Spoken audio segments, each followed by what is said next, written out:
20e tome sortira ce mois-ci, des presses. À chaque sortie, le premier exemplaire lui était adressé au général de Gaulle de son vivant. Nos positions sont des positions rationnelles, non passionnelles. Nous pensons que la grandeur de l'homme, tout comme la grandeur d'une nation, ne saurait être exprimée valablement que par l'esprit sous-tendant ses attitudes, ses activités. Et c'est pourquoi, avec la France, nous n'avons jamais eu de rupture réelle.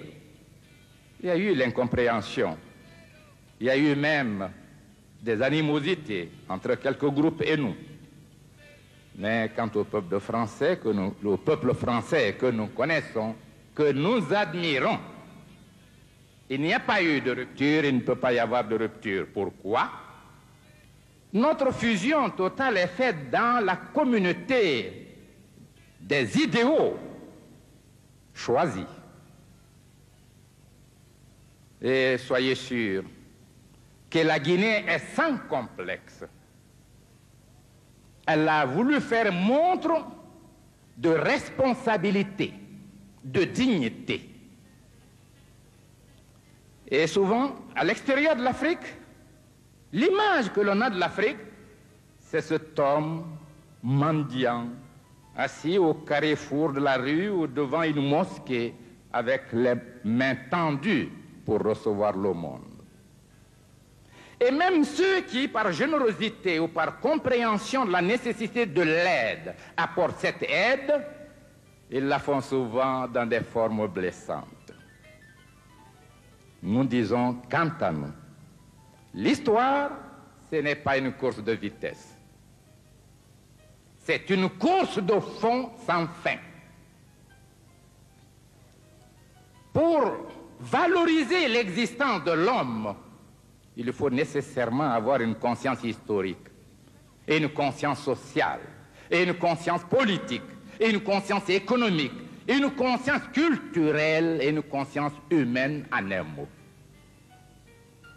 Ce n'est pas le degré de richesse ou de pauvreté qui servirait chez les hommes intelligents à sa classification, mais c'est ce qu'il aura représenté sur l'échelon universel de la pensée universelle. C'est cela qui se confondra avec lui. Mais la singularité qui a marqué l'accession de mon pays à l'indépendance a été malheureusement exploitée contre le peuple français qui a été induit en erreur. Parmi ceux qui sont là, beaucoup sont venus avec générosité. De ce monsieur Sékou Touré, on en a longtemps parlé. Je ne le connais pas, je voudrais le voir. Qu'est-ce que c'est? Beaucoup sont venus en répondant à votre invitation. Et beaucoup se posent la question, quel est cet homme? Je voudrais vous mettre à l'aise. Cet homme est un fils de la Guinée. Cet homme est un être simple qui a commencé la vie à 17 ans, qui n'a bénéficié que de l'enseignement primaire. Cet homme a été brimé tout jeune. Un arrêté interdisant au secteur public et privé de lui donner un emploi. Cet homme n'avait rien. Et au moment où, pour la première fois, son parti, le Parti démocratique de Guinée, l'avait choisi pour être le candidat député pour le Parlement français, il lui était réclamé 5 000 francs. C'est-à-dire 50 francs français aujourd'hui. Cet homme, pendant un mois, était incapable par lui-même de trouver les 5 000 francs. Mais cet homme était déjà dans la conscience des travailleurs de Guinée. Il assumait les fonctions de secrétaire général de l'Union territoriale des syndicats. Et celle plus importante, de premier responsable de la Confédération panafricaine des syndicats. Cet homme n'a pu obtenir les 5 000 francs que lorsque les dockers de Conakry ont appris l'incapacité du candidat à se faire inscrire, faute d'argent, avait donc organisé une souscription pour amener les 5 000 francs. Je suis le fruit de mes frères et de mes sœurs. Et les femmes de Guinée ont pris position pour cet homme, unanimement.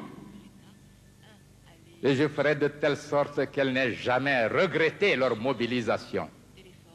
C'est pourquoi dans notre ligne, dans notre programme, l'émancipation de la femme n'est pas prévue comme un acte de solidarité, mais comme une obligation.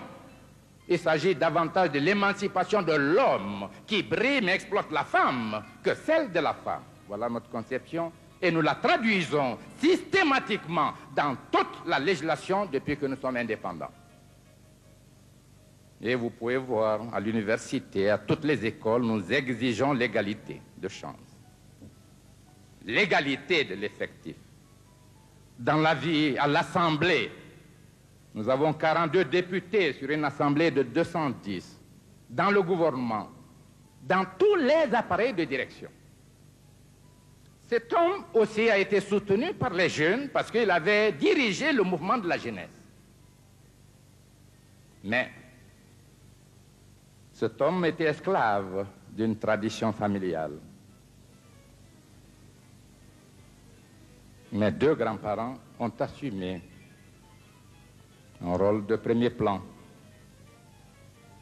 Nous qui parlons de démocratie populaire, nous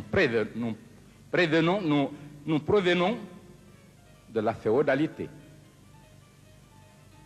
Car mes 2 grands-parents ont été chefs, empereurs. Les 2 sont morts en exil. L'un à Madagascar, l'autre au Gabon. Mais la Guinée verra l'avènement de la démocratie, l'avènement même du style révolutionnaire grâce à notre groupe. Et ce sont des options sincères. Cet homme donc n'a aucune haine à l'égard de qui que ce soit. Et, monsieur le maire, je vous donnerai, tiré des archives, quelques extraits des discours tenus lorsque le général de Gaulle, président de la République française, était venu à Conakry. Nous avons tout fait, mais l'incompréhension était totale. Mon collègue, le président de la République française, M. François Mitterrand, était un ami personnel. J'ai appartenu au même groupe parlementaire que lui, le groupe UDCR-RDA. M. Félix Houphouët-Boigny était notre président, mais j'étais vice-président du Rassemblement démocratique africain, le premier leader syndicaliste de l'Ouest africain. Nous disons donc que nous avons voulu maintenir nos liens et même faire affermir l'amitié, la confiance entre la Guinée indépendante et la France. Mais il y a eu contradiction due à la nature viciée des communications.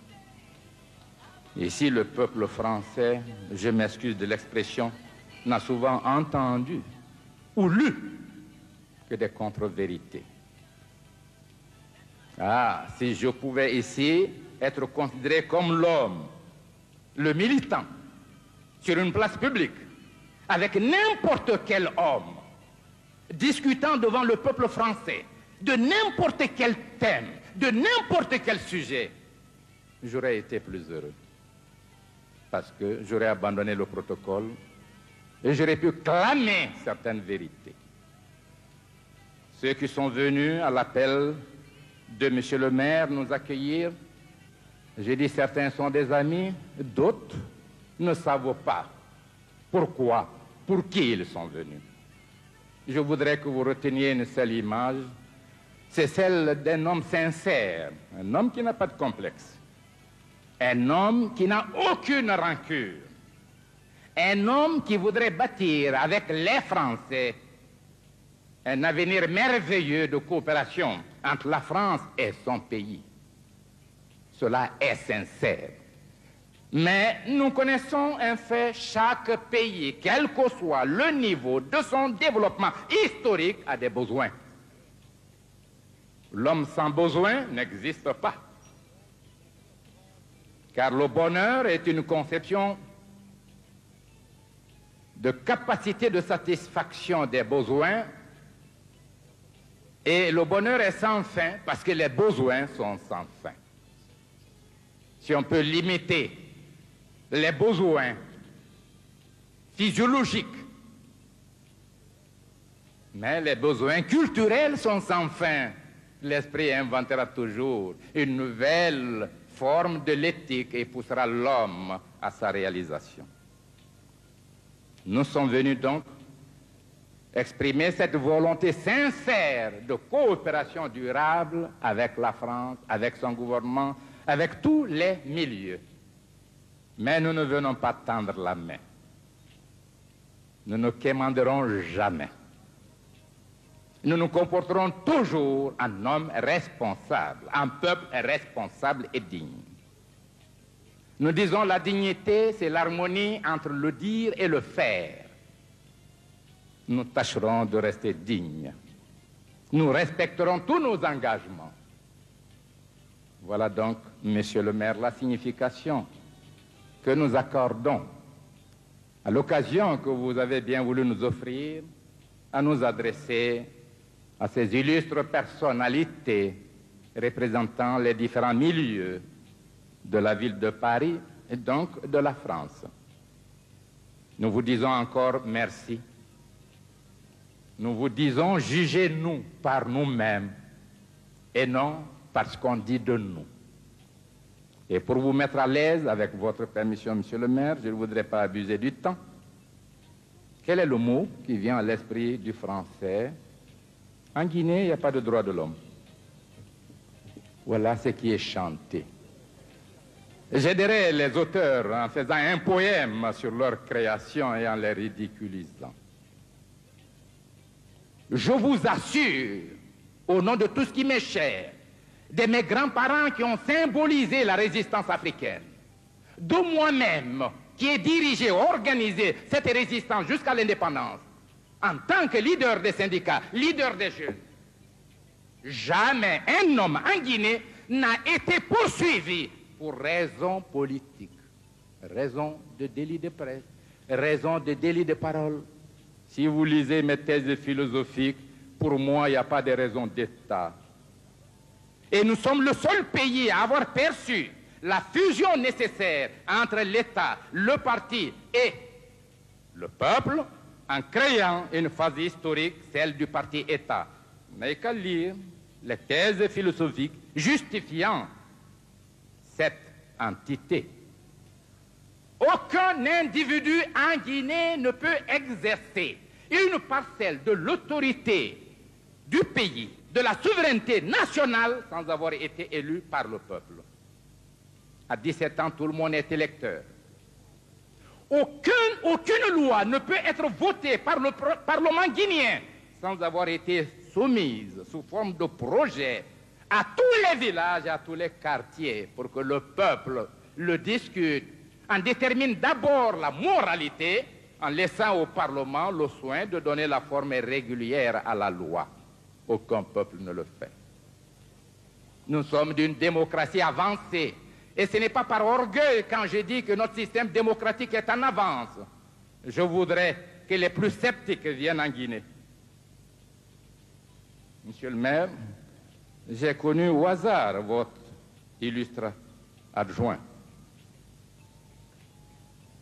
qui était venu en Guinée et qui m'a fait l'honneur d'une visite, sachant très bien que tout Français qui viendrait à Conakry viendrait avec un héritage de l'action nocive de la presse.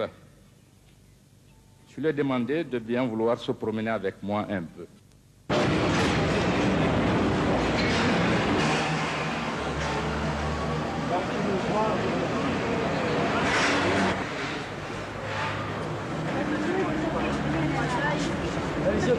plaît.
Monsieur le Président, Monsieur le Président.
Nous avons discuté des problèmes généraux préoccupant nos peuples et nos gouvernements à l'échelle du monde, également des problèmes bilatéraux. Monsieur le Président, quelle signification doit-on donner à votre visite en France? Une signification politique de reprise de contact, aussi une signification humaine, parce que ce contact me permet de retrouver d'anciens amis, d'anciens collaborateurs. Monsieur le Président, comment jugez-vous l'évolution des relations franco-guinéennes? Êtes-vous satisfait? Je suis convaincu que les relations franco-guinéennes connaîtront un avenir merveilleux, à raison de la volonté politique commune, de la disponibilité du chef de l'État français, de celle de la Guinée, et aussi en raison de l'identité des idéaux que nous poursuivons, aussi bien en Guinée qu'en France. Mais n'y a-t-il pas quelques points de divergence entre la France et la Guinée, Monsieur le Président, qui subsistent?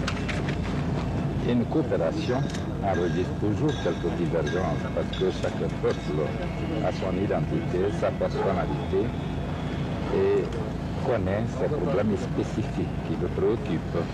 Mais ce qui est l'essentiel ici, ce qui est le référentiel, c'est l'identité d'idéaux, l'identité d'objectifs assignés et une action commune de deux, de trois ou de plusieurs États. Monsieur le Président, on a dit que le contentieux qui subsistait, le dernier, pourrait porter sur les droits de l'homme, la conception que chaque pays se fait. Est-ce que vous avez abordé ce sujet avec... J'ai convoqué en 1978 à Conakry un colloque idéologique international auquel ont participé plus de 200 personnalités de tous les bords politiques, et la Guinée et la France. Il y avait des représentants sur le thème droit du peuple, droit de l'homme. Monsieur le Président, au cours de votre visite à Paris, est-ce que vous allez évoquer avec les autorités françaises les grands problèmes qui préoccupent l'Afrique actuellement, tel le problème du Sahara, tel le problème Évidemment, du cela va de soi. Cela va de soi. Tous les problèmes seront évoqués. Nous avons intérêt à faire les communications indispensables à la meilleure compréhension des positions prises par les uns et par les autres. Mais que pensez-vous de la crise qui prévaut actuellement au sein de l'OUA?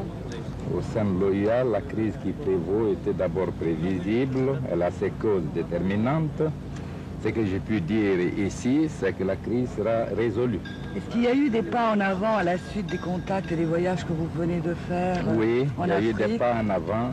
Je suis sûr que tous les gouvernements africains, tirant les leçons justement des conditions qui ont amené cette crise, feront montre de capacité intellectuelle et politique pour résoudre la crise afin d'assurer un fonctionnement régulier à l'OUA, qui est un outil indispensable, en tout cas utile, Monsieur le Président, à l'évolution du continent. Monsieur le Président, avant Paris, vous êtes rendu dans plusieurs capitales occidentales, notamment les États-Unis, à Bonn et à Madrid, et aujourd'hui à Paris. Alors, est-ce que cela vous rend optimiste quant à la politique d'ouverture que vous désirez pratiquer? Et je dois dire que ici, le peuple français a été induit en erreur en faisant croire que la Guinée était isolée. La Guinée a abrité, depuis son indépendance et jusqu'à aujourd'hui, le plus d'ambassadeurs que la plupart des pays africains. Vous pouvez vous faire renseigner. Monsieur le Président, je n'oublie pas que vous êtes également président de la conférence islamique, que vous occupez notamment du conflit Irak-Iran. Alors, quel est votre point de vue là-dessus? Est-ce que les négociations ont un petit peu avancé? Et de quoi avez-vous parlé à Fès pendant votre escale?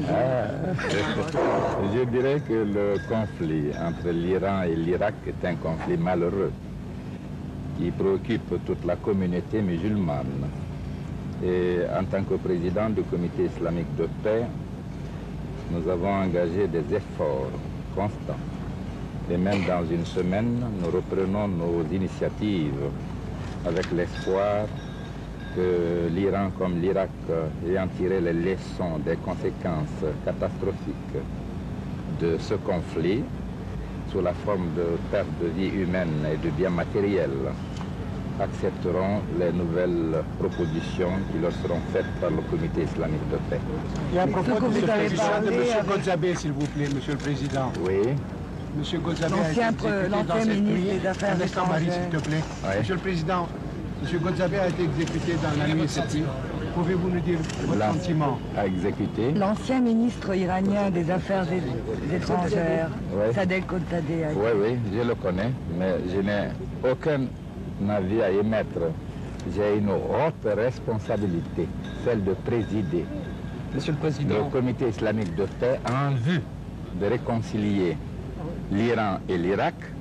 Je ne m'amuserai pas à me prononcer sur un problème que je considère interne. Monsieur le Président, au sein de l'opinion française, en particulier au Parti socialiste, des voix se sont élevées ces derniers jours pour émettre ce qu'on peut appeler des réserves sur le respect des droits de l'homme ou les violations des droits de l'homme en Guinée. Je pense que vous aurez peut-être à ce sujet des conversations dans les jours qui viennent avec certains responsables français. Que comptez-vous leur dire? J'ai dit la France a été induite en erreur. Aucun individu n'a été poursuivi en Guinée pour délit de presse, délit de parole, pour activité politique. Je suis un leader syndical connu du monde entier. Et la liberté, la dignité de l'être et du peuple me sont chères. Il y a eu en Guinée ce que vous avez toujours ignoré, une agression préparée par l'impérialisme qui en voulait à la Guinée. Des Guinéens se sont enrôlés dans des camps où ils ont subi la préparation militaire. Ils ont emprunté des avions étrangers. Ils sont venus débarquer le 22 novembre dans la nuit à Conakry. Ils ont massacré 360 personnes. Ceux-là ont été arrêtés par le peuple guinéen. Ils ont été jugés. Certains ont été condamnés. Ce n'est pas une question de droits de l'homme là. La France nous a donné l'exemple. Et je disais, Historia, votre revue, numéro 36, numéro 41, vous parlez de l'histoire de la France.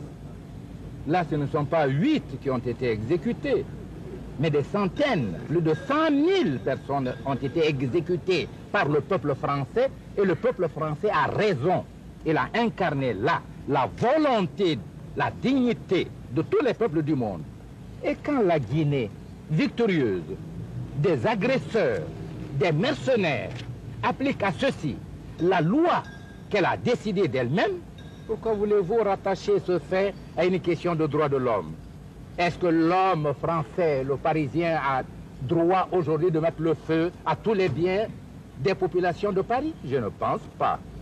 Il ne faut jamais opposer le droit de l'individu au droit de la société. L'indépendance, la souveraineté sont des droits collectifs, conquis par le peuple de Guinée. Et ceux qui veulent attenter à l'indépendance et à la souveraineté de la Guinée sont des traîtres quand ils sont des Guinéens. Mais ici, on essaie de faire croire qu'il s'agissait des Français. Aucun n'est français. Tous sont des fils de Guinée. Certes, ils avaient épousé des Françaises. Mais la double nationalité, qu'est-ce que cela veut dire? Est-ce qu'un Français qui épouse un Américain et qui vit en Amérique, avec sa femme américaine, plutôt, je m'excuse, un Français qui épouse une Américaine, qui vit en Amérique avec sa femme, et qui porte, que l'Américaine, son épouse, porte atteinte à la souveraineté de son État, l'Amérique, ou non, le peuple américain, les juridictions américaines ont le droit de juger celle-là. Et quand elle sera jugée et condamnée, est-ce que le gouvernement français pourrait poser des questions au gouvernement américain pour qu'on lui parle du sort réservé à cette Américaine? Écoutez, nous avons trop de respect pour la France. La Révolution française est pour nous un symbole. Et nous aimerions que ceux qui parlent au nom de la France expriment la logique française, les valeurs chères à la France, le patriotisme. L'amour de la patrie est une valeur. La défense de la liberté est une valeur. La défense de la souveraineté est une valeur. Et alors, quand la Guinée défend ces mêmes valeurs, vous voulez l'accuser de quoi? Pour rester fidèle à elle-même. Je vous demande de laisser le problème de droits de l'homme, mais à titre personnel, s'il y a quelqu'un qui voudrait mieux connaître cette Guinée, je l'invite à y venir. Je l'invite à prendre tous les contacts dans tous les milieux qu'il désirerait. Et lui, il viendra ici comme propagandiste de la révolution guinéenne. Parce qu'il aura découvert que les droits de l'homme sont mieux respectés en Guinée que dans certains pays du monde. Monsieur le Président, qu'en serait-il des relations entre la France et la Guinée dans l'avenir? Les relations entre la France et la Guinée, pour moi, sont bonnes et elles continueront à se développer sur la base de la confiance et du respect mutuel. Merci. Merci. Merci.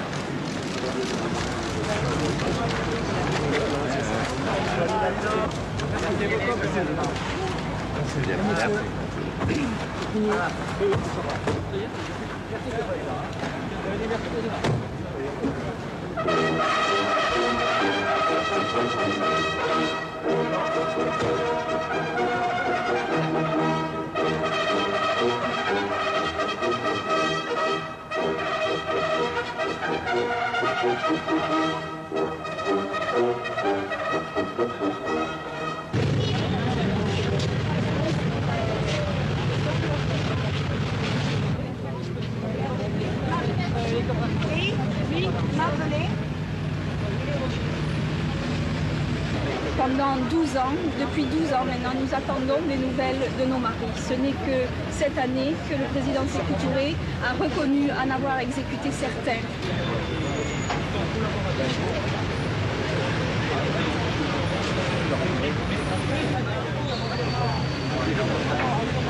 Nous nous sommes constitués en association pour avoir soit la libération des survivants, qu'on nous avait annoncé pendant des années, des survivants,